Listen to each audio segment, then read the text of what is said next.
ਪੰਜਾਂ ਭੈਣ ਭਰਾਵਾਂ ਦੀ ਕਹਾਣੀ ਅੱਜ ਸੁਣਾਉਂਦੇ ਤੁਹਾਨੂੰ। ਇਹ ਸੱਚਾ ਇੱਕ ਵਾਕਿਆ ਹੈ। 5 ਭੈਣ ਭਰਾ ਹੁੰਦੇ ਤੇ ਮਾਂ ਪਿਓ ਉਹਨਾਂ ਦਾ ਫੌਤ ਹੋ ਜਾਂਦਾ ਤੇ ਭੈਣਾਂ ਵੀ ਜਵਾਨ ਹੋ ਜਾਂਦੀਆਂ ਤੇ ਭਰਾ ਵੀ ਜਵਾਨ ਹੁੰਦੇ।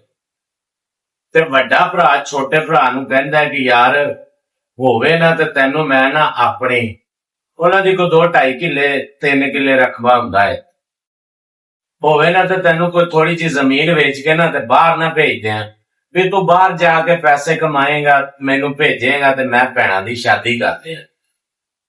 ਭੈਣਾਂ ਦੀਆਂ ਸ਼ਾਦੀਆਂ ਕਰਦੇ ਤੇ ਭੈਣਾਂ ਉਹਨਾਂ ਨੇ 2 ਮੰਗੀਆਂ ਹੁੰਦੀਆਂ ਤੇ ਜਿਹੜਾ ਨਾ ਭਰਾ ਛੋਟਾ ਕਹਿੰਦਾ ਕਿ ਚਲੋ ਠੀਕ ਹੈ, ਮੈਂ ਜਿਹੜਾ ਨਾ ਬਾਹਰ ਚਲਾ ਜਾਣਾ, ਤੁਸੀਂ ਮੈਨੂੰ ਭੇਜ ਦਿਓ ਤੇ ਮੈਂ ਚਲਾ ਜਾਣਾ।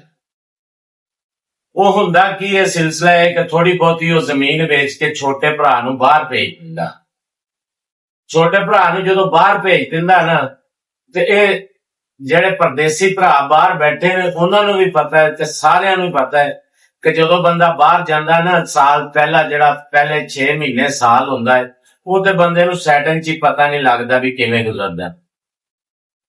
ਅਗਲੇ ਸਾਲ ਉਹ ਬੰਦੇ ਨੇ ਨਾ ਪੈਸੇ ਭੇਜਣੇ ਸ਼ੁਰੂ ਕੀਤੇ ਥੋੜੇ ਬਹੁਤੇ ਆਪਣੇ ਭਰਾ ਨੂੰ ਤੇ ਉੱਥੇ ਉਹਦੀ ਇੱਕ ਬੰਦੇ ਨਾਲ ਬੈਠਕ ਭੈੜੀ ਸੋਬਤ ਹੋ ਭੈੜੀ ਬੈਠਕ ਬਹਿਣ ਲੱਗ ਪਿਆ ਬੰਦੇ ਨਾਲ।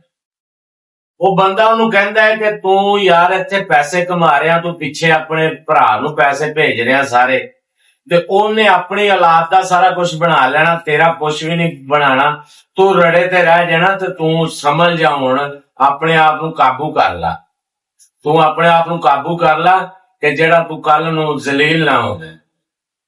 ਉਹ ਛੋਟਾ ਭਰਾ ਉਹ ਬੰਦੇ ਦੀ ਸੋਬਤ ਤੇ ਲੱਗ ਜਾਂਦਾ।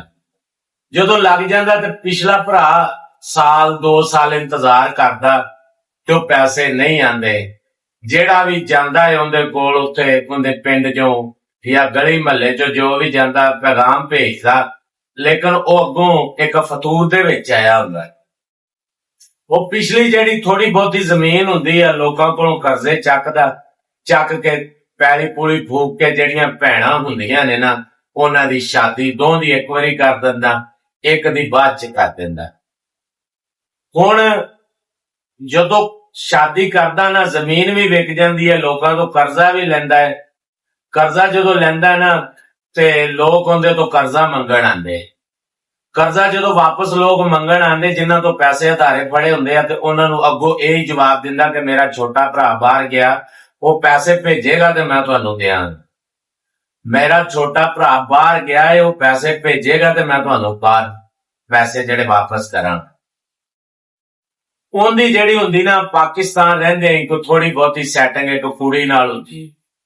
ਜਦੋਂ ਭੈੜੀ ਸੋਬਤ ਹੁੰਦੀ ਹੈ ਨਾ ਉਹਨਾਂ ਨਾਲ ਉਹ ਗਿਟਮਿਟ ਹੋ ਜਾਂਦੀ ਹੈ। ਉਹ ਇੱਕ ਸ਼ਹਿਰ ਦੇ ਨਾਲ ਪਲਾਟ ਲੈਂਦੇ, ਉੱਥੇ ਸੋਹਣਾ ਬੜਾ ਘਰ ਬਣਾਉਂਦਾ, ਉਹਨਾਂ ਦੇ ਘਰ ਗੱਲਬਾਤ ਚੱਲ ਜਾਂਦੀ ਹੈ ਸ਼ਾਦੀ ਦੀ। ਉਹਨਾਂ ਕਹਿੰਦੇ ਠੀਕ ਹੈ ਜੀ, ਇਸ ਦੌਰ 'ਚ ਤੇ ਲੋਕ ਆਪਣਾ ਜ਼ਮੀਰ ਵੇਚ ਦਿੰਦੇ ਆ ਤੇ ਉਹ ਤੇ ਉਹਨਾਂ ਨੂੰ ਤਾਂ ਫਿਰ ਹੀਰੇ ਰੰਗਾ ਜਵਾਈ ਲੱਭ ਜਾਂਦਾ ਜਿਹੜਾ ਪੈਸੇ ਟਕੇ ਵਾਲਾ ਹੁੰਦਾ। ਉਹਨੇ ਆਪਣਾ ਘਰ ਬਣਾਇਆ, ਉਹਨਾਂ ਨਾਲ ਸਾਰੀ ਗਿਟਮਿਟ ਹੋ ਗਈ ਕਿ ਜਦੋਂ ਤੂੰ ਆਏਗਾ ਸ਼ਾਦੀ ਕਰ ਦਿਆਂਗੇ ਤੇ ਆਪਣੀ ਕੁੜੀ ਨਾਲ। ਉਹ ਖੈਰ 10-11 ਸਾਲਾਂ ਤੋਂ ਬਾਅਦ ਆਂਦਾ, ਆਣ ਕੇ ਨਾ ਆਪਣੇ ਭਰਾ ਨੂੰ ਦੱਸਦਾ, ਆਣ ਕੇ ਉਹ ਆਪਣੀ ਸ਼ਾਦੀ ਕਰਾ ਲੈਂਦਾ ਤੇ ਇੱਕ ਦਿਨ ਹੁੰਦਾ ਕਿ ਸ਼ਾਪਿੰਗ ਕਰਕੇ ਨਾ ਆਪਣੀ ਬੇਗਮ ਦੇ ਨਾਲ ਆਪਣੀ ਬੀਵੀ ਦੇ ਨਾਲ ਵਾਪਸ ਆ ਰਿਹਾ ਹੁੰਦਾ ਤੇ ਇੱਕ ਨਾ ਚੌਕ ਦੇ ਵਿੱਚ ਸੜਕ ਦੇ ਉੱਤੇ ਅੱਡੇ ਤੇ ਉਹਦੇ ਵੱਡੇ ਭਰਾ ਨੂੰ ਬੰਦੇ ਮਾਰ ਰਹੇ ਹੁੰਦੇ। ਮਾਰ ਇਸ ਵਜ੍ਹਾ ਤੋਂ ਰਹੇ ਹੁੰਦੇ ਆ ਕਿ ਕਰਜ਼ੇ ਵਾਲੇ ਜਿਨ੍ਹਾਂ ਨੇ ਕਰਜ਼ਾ ਲੈਣਾ ਹੁੰਦਾ। ਜਦੋਂ ਗੱਡੀ ਰੋਕੀ ਵੇਖਿਆ ਕਿ ਇਹ ਤੇ ਮੇਰਾ ਵੱਡਾ ਭਰਾ ਹੈ, ਉਦੋਂ ਫਿਰ ਦਿਲ ਨੂੰ ਰੁੱਗ ਪੈਂਦਾ ਹੈ ਕਿ ਮੇਰੇ ਵੱਡੇ ਭਰਾ ਨੂੰ ਇਹ ਕਿਉਂ ਮਾਰ ਰਹੇ। ਖੈਰ ਬੜਾ ਸ਼ਰਮਿੰਦਾ ਹੁੰਦਾ, ਬੜਾ ਸੋਚਦਾ, ਸਟੀਅਰਿੰਗ ਤੇ ਬੈਠਾ ਪਰੇਸ਼ਾਨ ਹੁੰਦਾ। ਜਦੋਂ ਮਾਰਦੇ ਲੜਦੇ ਆ ਬੰਦੇ ਕੁਛ ਮੁਅੱਜ਼ਜ਼ ਆਂਦੇ ਨੇ, ਅਕਸਰ ਹੀ ਬੰਦੇ ਲੜਦੇ ਨੇ, ਵਿੱਚ ਛਡਾਉਣ ਵਾਲੇ ਵੀ ਆ ਜਾਂਦੇ।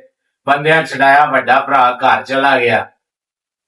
ਥੋੜੀ ਦੇਰ ਹੁੰਦੀ ਆ ਤੇ ਗੱਡੀ 'ਚ ਉਤਰ ਕੇ ਜਿਹੜੇ ਬੰਦੇ ਉਹਦੇ ਭਰਾ ਨੂੰ ਮਾਰ ਰਹੇ ਹੁੰਦੇ ਆ ਨਾ ਉਹਨਾਂ ਨੂੰ ਪੁੱਛਦਾ ਹੈ ਕਿ ਤੁਸੀਂ ਉਹ ਫਲਾਂ ਬੰਦੇ ਨੂੰ ਕਿਉਂ ਮਾਰ ਰਹੇ ਸੀ। ਉਹ ਅੱਗੋਂ ਜਵਾਬ ਦਿੰਦੇ ਆ ਕਿ ਜਿਹੜੇ ਬੰਦੇ ਨੂੰ ਅਸੀਂ ਮਾਰ ਰਹੇ ਸੀ ਅਸੀਂ ਤੈਨੂੰ ਕੀ ਦਸੀਏ ਯਾਰ, ਕਿ ਇਸ ਬੰਦੇ ਨੇ ਆਪਣੀਆਂ ਭੈਣਾਂ ਦੀ ਸ਼ਾਦੀ ਕੀਤੀ, ਉਹਨਾਂ ਦੇ ਦਹੇਜ ਖਰੀਦੇ, ਉਹਨਾਂ ਦੀਆਂ ਰੋਟੀਆਂ ਪੂਰੀਆਂ ਕੀਤੀਆਂ, ਉਹਨਾਂ ਦੀਆਂ ਸ਼ਾਦੀਆਂ ਕੀਤੀਆਂ, ਸਾਡੇ ਕੋਲੋਂ ਕਰਜ਼ਾ ਚੱਕ ਕੇ ਸਾਡੇ ਕੋਲੋਂ ਪੈਸੇ ਆਧਾਰੇ ਮੰਗਦੇ। ਤੇ 10-11 ਸਾਲ ਹੋ ਗਏ ਆ, ਜਦੋਂ ਪੈਸੇ ਮੰਗਦੇ, ਜਦੋਂ ਕਰਜ਼ਾ ਵਾਪਸ ਮੰਗਦੇ ਆ, ਇਹ ਬੰਦਾ ਇਹ ਹੀ ਕਹਿੰਦਾ ਕਿ ਮੇਰਾ ਛੋਟਾ ਭਰਾ ਬਾਹਰ ਗਿਆ ਹੈ, ਉਹ ਪੈਸੇ ਭੇਜੇਗਾ ਤੇ ਮੈਂ ਜਿਹੜੇ ਵਾਪਸ ਕਰਾਂਗਾ। ਇੰਨੀ ਗੱਲ ਸੁਣਦਾ ਹੈ ਨਾ ਤੇ ਉਹਨੂੰ ਬੜਾ ਦਿਲ ਨੂੰ ਰੁੱਗ ਪੈਂਦਾ, ਦਿਲ ਰੋਂਦਾ ਹੈ। ਇੱਥੇ ਸਾਰਿਆਂ ਭਰਾਵਾਂ ਦੀ ਕਸ਼ਿਸ਼ ਹੁੰਦੀ ਹੈ ਨਾ, ਖੂਨ ਦੀ ਕਸ਼ਿਸ਼ ਹੁੰਦੀ, ਕਦੀ ਨੌਵਾਂ ਨਾਲੋਂ ਮਾਸ ਜਦਾ ਨਹੀਂ ਹੋਏ। ਗੱਡੀ ਸਟਾਰਟ ਕਰਦਾ, ਘਰ ਚਲਾ ਜਾਂਦਾ, ਰਾਤ ਹੁੰਦੀ ਆ, ਰਾਤ ਬੜਾ ਲੱਤਾਂ ਤੇ ਭਾਰ ਨਹੀਂ ਪੈਂਦਾ, ਸਿਰ ਚੱਕਰ ਆਉਂਦਾ, ਨੀਂਦ ਨਹੀਂ ਆਉਂਦੀ। ਉਹ ਸਿਆਣੇ ਕਹਿੰਦੇ ਆ ਦਿਲ ਰੋਂਦਾ ਏ ਤੇ ਅੱਖਾਂ ਚੋਂ ਆਂਸੂ ਨਹੀਂ ਆਉਂਦੇ। ਦਿਲ ਬੜਾ ਰੋਂਦਾ, ਬੜਾ ਪਰੇਸ਼ਾਨ ਹੁੰਦਾ, ਰੱਬ ਤੋਂ ਬੜੀਆਂ ਮਾਫੀਆਂ ਮੰਗਦਾ ਕਿ ਵੱਡੇ ਭਰਾ ਨੇ ਮੇਰੇ ਪਿੱਛੇ ਕੀ ਕੀਤਾ ਤੇ ਮੈਂ ਉਹਦੇ ਨਾਲ ਕੀ ਕੀਤਾ। ਅੱਲਾ ਸੋਹਣੇ ਤੋਂ ਬੜੀਆਂ ਮਾਫੀਆਂ ਮੰਗਦਾ। ਖੈਰ ਸੁਬਾਹ ਹੁੰਦੀ ਆ, ਸੁਬਾਹ ਹੀ ਗੱਡੀ ਨੂੰ ਕੱਢਦਾ, ਸਲਾਮ ਮਾਰਦਾ ਤੇ ਭਰਾ ਕੋਲ ਆ ਜਾਂਦਾ। ਜਦੋਂ ਕੁੰਡੀ ਖੜਕਾਉਂਦਾ, ਭਰਾ ਵੇਖਦਾ ਵੱਡਾ ਕਿ ਮੇਰਾ ਛੋਟਾ ਭਰਾ ਆ ਗਿਆ। ਉਹ ਸੀਨਾ ਚੌੜਾ ਕਰਕੇ ਬੜਾ ਖੁਸ਼ ਹੋ ਜਾਂਦਾ। ਅੰਨੇ ਬੰਦੇ ਨੂੰ ਜਿਵੇਂ ਦੋ ਅੱਖਾਂ ਮਿਲ ਜਾਂਦੀਆਂ। ਬੜਾ ਜ਼ਾਰੀ ਗੱਲ ਹੈ, ਇੱਕ ਬੰਦਾ ਜਦੋਂ ਬੜਾ ਉਲਝਿਆ ਹੋਵੇ, ਗੱਡੀ ਤੋਂ ਲੱਥਾ ਹੋਵੇ, ਲੈਣ ਤੋਂ ਲੱਥਾ ਹੋਵੇ, ਤੇ ਬੜਾ ਉਹਨੂੰ ਸਹਾਰਾ ਮਿਲ ਜਾਂਦਾ। ਨਾਲੇ ਫਿਰ ਭਰਾ ਤੇ ਭਰਾ ਹੀ ਹੁੰਦੇ ਨਾ, ਬੜਾ ਸੀਨਾ ਚੌੜਾ ਹੋ ਜਾਂਦਾ। ਤੇ ਭਰਾ ਨੂੰ ਸੀਨੇ ਲੱਗ ਕੇ ਬੜਾ ਹੀ ਰੋਇਆ। ਤੇ ਭਰਾ ਕਹਿੰਦਾ ਕਿ ਯਾਰ ਮੈਂ ਤੇ ਤੈਨੂੰ ਬੜੇ ਸੁਨੇ ਭੇਜੇ, ਬੜੇ ਪੈਗਾਮ ਭੇਜੇ ਕਿ ਮੇਰੇ ਭਰਾ ਨੂੰ ਦੱਸਿਆ ਜੋ ਮੈਂ ਇੱਥੇ ਇਹ ਕੁਛ ਦੇਣਾ, ਇਹ ਕੁਛ ਕਰਨਾ, ਲੇਕਿਨ ਤੂੰ ਯਾਰ। ਉਹਨੇ ਫਿਰ ਸਾਰੀ ਗੱਲ ਸੁਣਾਈ। ਉਹਨੇ ਕਿਹਾ ਮੈਂ ਵਰਗਲਾ ਗਿਆ ਸੀ, ਮੈਂ ਕਿਸੇ ਭੈੜੀ ਬੈਠਕ ਬਹਿ ਗਿਆ ਸੀ ਤੇ ਮੇਰੇ ਨਾਲ ਆ ਗੱਲ। ਉਹ ਸਾਰੀ ਹਿਸਟਰੀ ਸੁਣਾ ਕੇ ਭਰਾ ਤੋਂ ਮਾਫੀਆਂ ਮੰਗ ਕੇ ਪੈਰਾਂ ਨੂੰ ਹੱਥ ਲਾ ਕੇ ਗੱਡੀ 'ਚ ਬਹਾ ਲੈਂਦਾ ਭਰਾ ਆਪਣੇ ਨੂੰ ਵੀ ਆ ਗੱਡੀ 'ਚ ਬੈਠ। ਜਦੋਂ ਗੱਡੀ 'ਚ ਬੈਠਾ ਲੈਂਦਾ ਨਾ ਤੇ ਸਾਰੇ ਲੋਕਾਂ ਦੇ ਜਿੰਦਾ ਕਰਜ਼ਾ ਦੇਣਾ ਹੁੰਦਾ ਉਹ ਦੇ ਕੇ ਆਂਦੇ ਜਾ ਕੇ। ਤੇ ਭਰਾ ਆਪਣੇ ਨੂੰ ਜਿਹੜਾ ਨਾ ਬੜੀਆਂ ਮਾਫੀਆਂ ਮੰਗਦਾ, ਬੜਾ ਰੋਂਦਾ, ਕਰਲਾਂਦਾ ਤੇ ਕਰਦਾ। ਇਹ ਜਿਹੜੇ ਰਿਸ਼ਤੇ ਹੁੰਦੇ ਨਾ, ਇਹ ਖੂਨ ਦੇ ਸੱਚੇ ਰਿਸ਼ਤੇ ਹੁੰਦੇ ਆ। ਤੇ ਯਾਦ ਰੱਖਿਆ ਜੋ ਜਿਹੜੇ ਵੱਡੇ ਭਰਾ ਹੁੰਦੇ ਆ ਨਾ, ਜਦੋਂ ਮਾਂ ਪਿਓ ਸਿਰ ਤੋਂ ਟੁਰ ਜਾਵੇ ਨਾ, ਵੱਡੇ ਭਰਾ ਆਪਣੇ ਆਪ ਨੂੰ ਬੜੀਆਂ ਮੁਸੀਬਤਾਂ 'ਚ ਝੀਲ ਕੇ, ਪਰਦੇਸ ਜਾਂ ਦੇਸ਼ ਦੇ ਵਿੱਚ ਰਹਿ ਕੇ, ਆਪਣੇ ਆਪ ਨੂੰ ਬੜੀ ਮੁਸ਼ਕਲ ਦੇ ਵਿੱਚ ਰਹਿ ਕੇ ਤੇ ਛੋਟੇ ਭੈਣਾਂ ਭਰਾਵਾਂ ਨੂੰ ਪੜ੍ਹਾਉਂਦੇ ਆ, ਉਹਨਾਂ ਨੂੰ ਸ਼ੌਹਰ ਦਿੰਦੇ ਆ। ਤੇ ਅੱਗੋਂ ਛੋਟੇ ਭੈਣਾਂ ਭਰਾਵਾਂ ਕੋਲੋਂ ਕੀ ਲੱਭਦਾ ਹੁੰਦਾ ਕਿ ਤੂੰ ਸਾਡੇ ਲਈ ਕੀਤਾ ਹੀ ਕੀ ਹੈ, ਕਿ ਤੂੰ ਸਾਡੇ ਕੋਲ ਲਈ ਕੀਤਾ ਹੀ ਕੀ ਹੈ ਸਾਰੀ ਜ਼ਿੰਦਗੀ। ਯਾਦ ਰੱਖਿਆ ਜੋ ਜਿਹੜੇ ਵੱਡੇ ਭਰਾ ਹੁੰਦੇ ਨਾ, ਬੜੇ ਥੰਮ ਹੁੰਦੇ ਨੇ, ਇਹਨਾਂ ਦਾ ਬੜਾ ਸਹਾਰਾ ਹੁੰਦਾ ਹੈ ਸਿਰ ਤੇ।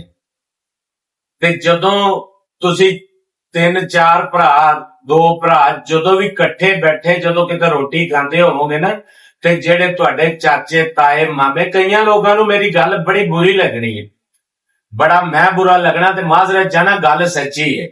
ਜਿਹੜੇ ਤੁਹਾਡੇ ਮਾਮੇ, ਚਾਚੇ, ਤਾਏ ਜੋ ਵੀ ਹੋਏ, ਮਾਸੜ ਮਸੇਰ, ਉਹਨਾਂ ਨੂੰ ਤੁਸੀਂ ਚੰਗੇ ਨਹੀਂ ਲੱਗਣਾ ਕਿ ਇਕੱਠੇ ਰੋਟੀ ਕਿਉਂ ਖਾ ਰਹੇ। ਤੇ ਖੁਦਾਰਾ ਵੱਡੇ ਭਰਾਵਾਂ ਦੀ ਜਿਹੜੀ ਹੈ ਇੱਜ਼ਤ ਕਰਿਆ ਕਰੋ ਤੇ ਕਿਸੇ ਨੂੰ ਧੋਖਾ ਵੱਡੇ ਭਰਾ ਨੂੰ ਨਾ ਦਿਆ ਕਰੋ। ਵੱਡੇ ਭਰਾ ਬੜੇ ਮੁਸ਼ਕਲ ਨਾਲ ਛੋਟਿਆਂ ਭੈਣਾਂ ਭਰਾਵਾਂ ਨੂੰ ਪੜ੍ਹਾਉਂਦੇ ਨੇ।